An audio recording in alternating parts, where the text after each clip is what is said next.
आवाज की दुनिया के दोस्तों, कृपा। हम असमर्थ हो सकते हैं, लेकिन हमारे आराध्य तो सर्वसमर्थ है मित्रों। हम अल्पज्ञ, अल्पमति अथवा मतिहीन भी हो सकते हैं, लेकिन वे तो सर्वज्ञ, बुद्धि प्रदाता है।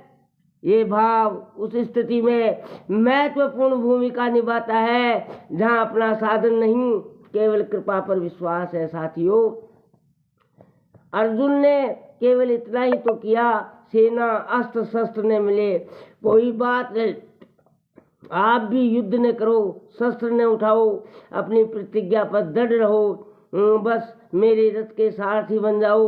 भगवान सारथी बने।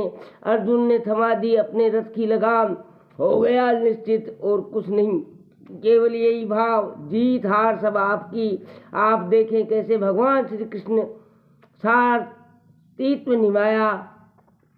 सज्जनों, आवाज की दुनिया के दोस्तों, पुण्यात्माओं, केवल रथ का नहीं, जीवन रथ का भी पग पग पर कृपा बरसती रही। सच तो यह है कि सब कार्य ही कृपा ने किया। कर्ण की अमोघ शक्ति को लेकर चिंता किसे हुई? जयद्रथ वध की प्रतिज्ञा अर्जुन ने की, अत्यंत कठोर प्रतिज्ञा, लेकिन तब भी सो रहा है, गहन निंद्रा में जाग रहे हैं। पार्थ श्री कृष्ण चिंता में कि प्रतिज्ञा कैसे पूरी हो। आखिर प्रतिज्ञा पूरी कार्रवाई समूची महाभारत, पांडु और विशेषकर अर्जुन पर श्री कृष्ण कृपा की सजीव गाथा ही तो है। साधन नहीं, केवल श्रद्धा पूर्ति, समर्पण ही मूल है इस कृपा का। चैतन्य महाप्रभु निकले कहीं एकांत की ओर। मार्ग में देखा एक वृद्ध व्यक्ति जिसके हाथ में थी गीता। रोमांचित तन पुलकित भाव, अश्रुप्रीति नेत्र, मुख कुछ ऊपर को उठा और थोड़ा खुला हुआ। चैतन्य महाप्रभु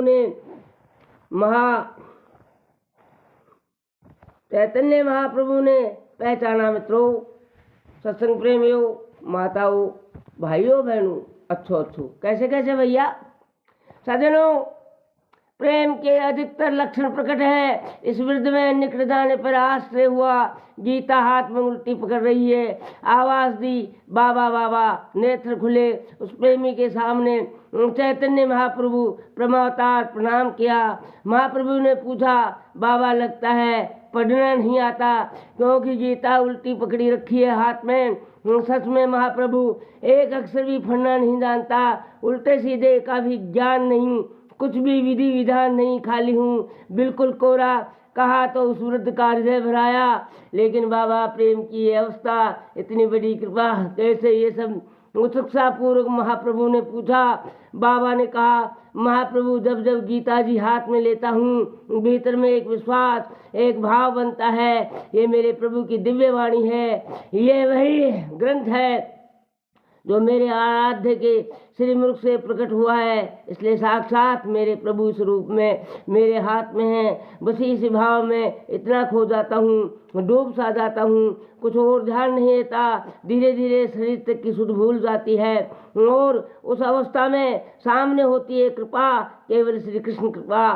कभी कभी आनंद तरीके, कभी कभी विलक्षण सा प्रकाश, कभी उसी में अर्जुन को उपदेश देते हुए साक्षात भगवान श्री कृष्ण, और कभी कभी तो उनके शब्द तक कानों में सुनाई देते हैं। सज्जनों, आवाज की दुनिया के दोस्तों, सत्संग प्रेमियों, पुण्यात्माओं, हरे हरे, जय श्री कृष्णा, राधे राधे, जय हो राघवेंद्र जुगल सरकार की। सज्जनों, कुछ साधन नहीं, केवल भाव सीधा, स्पष्ट निश्चल भाव। पूज्य गुरुदेव शब्दों में गीता की सूरत में मेरे श्याम नजर आते हैं, उनके हर बोल मुझे पैगाम नजर आते हैं। ये कितनी बड़ी कृपा है, कैसी महान कृपा। निराशा नहीं, यदि साधन की क्षमता नहीं, शक्ति नहीं, शारीरिक, मानसिक या बौद्धिक स्थिति साधन के अनुकूल नहीं, या फिर ब्रह्म परिस्थिति भी अनुकूल नहीं कि साधन भजन कर सकें, तब भी निराशा नहीं है। मोहन आओ तो शहरी, माधुरिया मंदिर में राधा एकली खड़ी।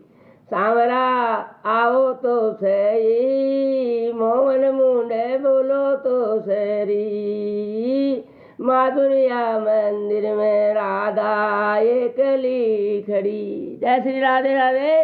ऐ हरे कृष्णा कृष्णा हरे हरे। अच्छो अच्छो भैया मित्रों, भक्तिमती देवी सक्कूबाई को पारिवारिक परिस्थितियों अर्थात प्रतिकूल थी। घर में अत्यधिक कठोर कुटिले वातावरण था। 1 मिनट भी अनुमति नहीं थी सक्कू को पूजा पाठ अथवा किसी भी आध्यात्मिक अनुष्ठान के लिए। हरे हरे, जय श्री कृष्णा, राधे राधे। लेकिन तब भी सुकू ने कृपा की आस नहीं छोड़ी, भाव बनाए रखा। मन ही मन सुकू अपने इष्ट देव से कहती, हे मेरे नाथ, शरीर तो मेरे लिए बाधा खड़ी कर रहे हैं। ये शरीर के संबंधी मन से मेरे भावों की तार आपसे, केवल आपसे जुड़ी हैं। ये मेरे मन की को आपका स्मरण करके आपके साथ संबंध बनाए रखने से नहीं रोक सकते। मन से तो ये निश्चित है कि आप मेरे हैं, मैं आपको संबंध आपसे हैं, केवल आपसे। भक्ति इतिहास साक्षी है कि मात्र इसी भाव से सुकू परेश की अद्भुत कृपा हुई कि अध्यात्म का ये साक्ष्य भक्ति भाव की एक सशक्त प्रेरणा बन गया। भगवान जगन्नाथ सुकू को उस बंधन से मुक्त करके अपनी पूरी में भेजने के लिए उसके स्थान पर उसी का रूप बनाकर बंध गए। सज्जनों, हरे हरे।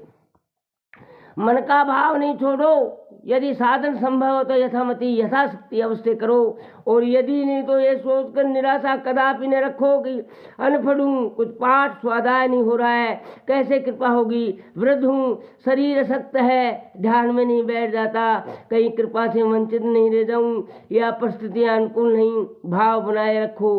कृपा वैसे भी केवल क्रिया साध्य नहीं, परिस्थितियों के अधीन नहीं, और नई साधन के कृपा कब होगी, जब वे चाहेंगे।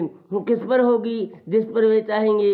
इसलिए कृपा के भाव में रहें, कृपा की प्रतीक्षा करें, भाव सुस्त बनाए रखें, निष्कपट बनाए रखें। आवाज की दुनिया के दोस्तों, सत्संग प्रेमियों, माताओं, भाइयों, बहनों, सज्जनों, एक घड़ी आदि में पुनियाद, तुलसी संगत साधु की, हरे कोटि अपराध। मित्रों, व्यवहार बुरा नहीं, बुरा है मन का उसमें आसक्त हो जाना। मन को परमात्मा में आसक्त रखकर व्यवहार करो, बंधन से बच जाओगे। मित्रों, सब्सक्राइब की कतई बार ला दें, ये नित्यांत आवश्यक है। सज्जनों, मेरी आपसे विनम्र गुजारिश है, पुण्यात्माओं।